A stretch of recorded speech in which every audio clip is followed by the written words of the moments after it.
Happy Thursday, hot news, everybody. Let's get into the latest tech news of the day, including AMD losing, Sony selling for a loss, and Valve being convicted of a lawsuit. They lost the lawsuit. It's just a lot of losing that's going on in today's episode of Hot News, but not you. You're a winner, and you can smell like a winner too with today's video sponsor, Dr. Squatch. My friends, this is the soap that I use when I'm in the shower so that I don't just have to use whatever soap my wife has left lying in the shower, because this is not only deliciously manly smelling, but it's also not bad for you either because it's made with natural ingredients. It lathers without harsh chemicals, it's handcrafted in small batches, and it has a cold process, meaning that this soap is actually pretty good for your skin, especially compared to other soaps on the market that have parabens and a bunch of other crap that you don't necessarily need in it. And if you use our link in the video description and coupon code UFDTech, you'll save 20% off your order with Dr. Squatch. My favorite is the cedar citrus, but they also have this one right here,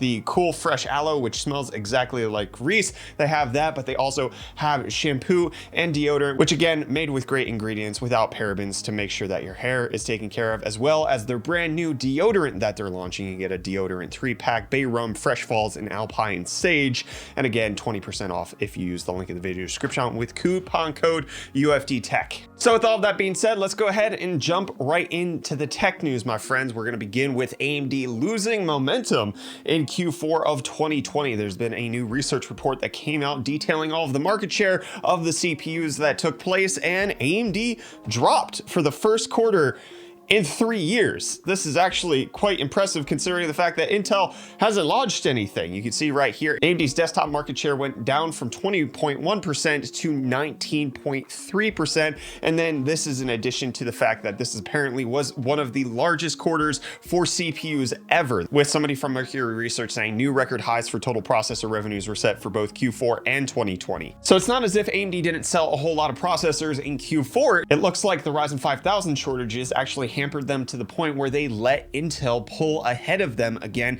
even though they've been clawing back market share for the last 3 years. You can see that they peaked at 20.1%, but if we go all the way back to the third quarter of 2016, you can see they're at 9.1%. So they're over double where they were about 3-4 years ago. So it's not that they're not doing well, it's just that because they couldn't produce enough chips, Intel, without having to do anything, took some market share back from them, which is just really interesting, especially considering the state of just kind of tech hardware in general. I think most people, at least in our audience, heavily prefers AMD. So to see the fact that when AMD isn't there, people aren't waiting for them, people are just jumping ship. It's intriguing, but you don't have to jump ship to get the best performance out of AMD, because Clock Tuner Ryzen 2.0 has officially released. It supports Zen 3 Ryzen 5000 as well as the Ryzen 4000 APUs. You can check out the link in the video description from Tac Power Up in case you want to download Clock Tuner for that. But we'll stay on AMD's produced stuff for right now, because Sony had its Q4 earnings call and they mentioned how many PS5s that they sold in the first quarter that they were out, and it was 4.5 million units, which is more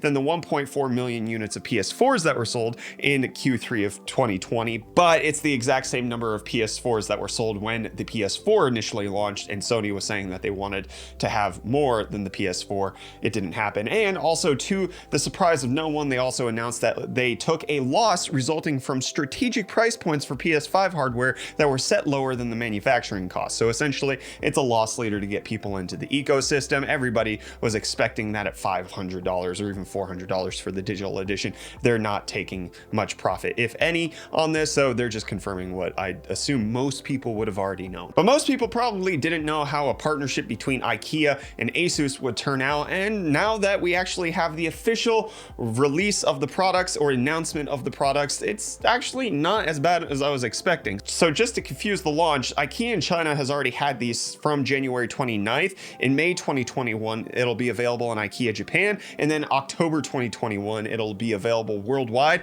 Not 100% sure for the discrepancy, but you can see they have a trash can, they have a standing desk, they have a little rolly cart thing. What?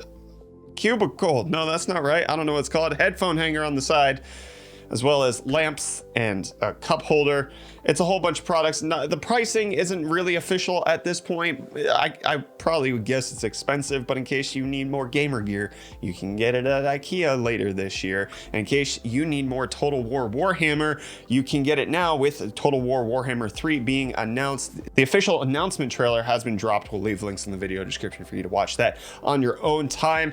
And in case you're in China and you want to play CSGO or Dota 2, well, Valve is apparently launching a China-specific version of Steam in just about a week on February 9th. That is something that's been in the works for a few years now and is finally actually going to be launching in beta. Staying on the game side of things, it turns out that more and more studios are getting snapped up, with Gearbox, the creators of Borderlands, has now been scooped up by Embracer for $1.37 billion. Embracer is known as the company that owns THQ Nordic, Saber Interactive, as well as a few others.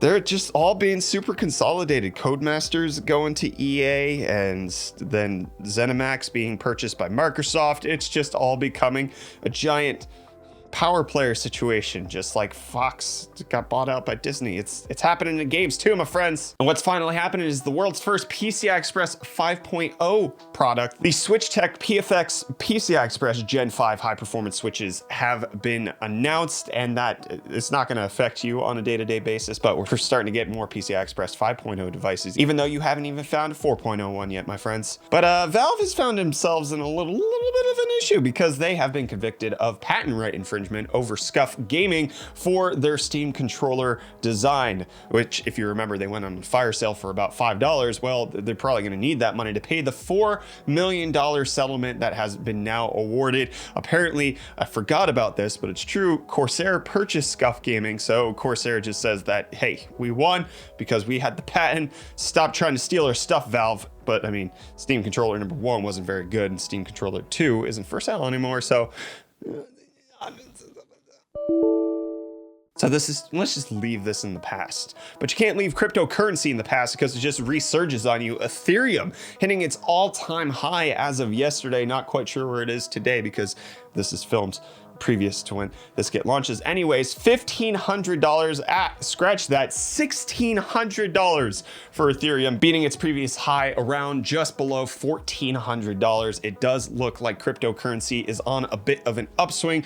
Bitcoin, the one I last checked, was around $37,000, slightly down from its peak of 40, but it does look like it's just continually going up at this point. Mining is getting ever more profitable, and I would just advise you that you should probably just start anticipating that there's going to be more GPU shortages because of people picking them up for mining. It does seem like we're getting to that stage of the game at this point, in case my experience living through 2017 tells me anything at all, which I'm not sure it does. But I will tell you that you should check out Dr. Squatch, today's video sponsor. This soap smells delicious, it's good for your skin, and it's affordable if you use the link in our video description, coupon code UFDTech to save 20%. It's affordable without the coupon code. It's just better with the UFDTech coupon code. So use that, and smell you later.